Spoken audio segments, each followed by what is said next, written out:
Kailangan kukusutin nyo pong ganyan. Di ba, kamay lang naman eh. Gusto mo pati mukha. O, yan, ganyan po. Ganyan. Tuturo. Yung anak ko kasi, nagpapaturo maglaba. Paano ba maglaba? O, ganyan. Mag-ano ka muna ng tubig. Tapos, kukusutin yung ganon. Papubulay mo, para ano. Ayan. Pwede mo rin naman ibabad kung gusto mo. Di ba? Para mas lalong pumuti.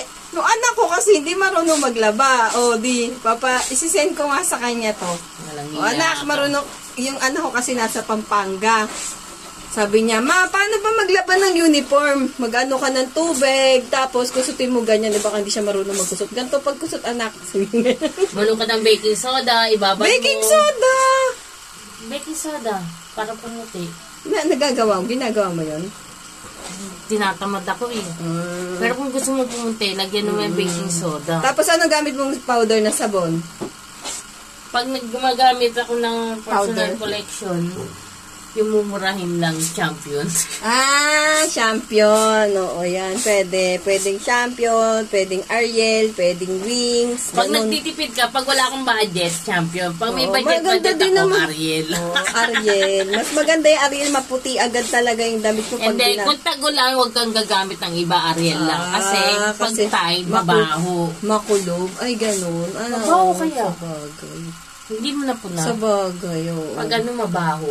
Kailangan maarawan. Pag Ariel, kasi pag hindi maarawan, hindi mabaho. Oo, ganyan. Ganyan magkusot, ha? Kusot gang, dalawang kamay, magkatabi, tas kukusutin mong ganyan, ha? Ganyan. O, ayan. Parang hindi marunong maglaba dyan, ganyan na. Marunong na kayo. Ayan, pag-aralan nyo, Mikey, kukusot-kusot mo, tapos ipipiga mo, ay, di pa siya tapos, kailangan ipigay.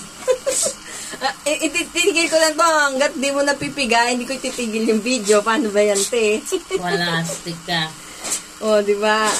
Iba-vlog natin yung paglalaban ni ate. Ang tawag dito, ano yun, laba, mabilisang laba. Mabilisang matagal ka.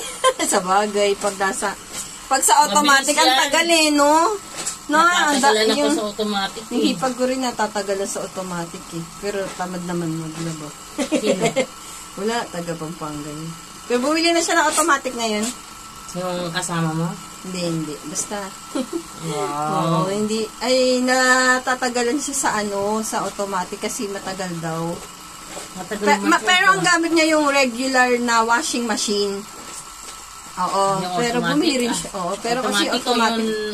Yung ordinary nga, di ba yun yung kauna-una na washing machine natin. Tapos, na-invento yung automatic kasi tinatamad na sila magpiga. Kasi yung iba kasi, ayun, hindi piniga.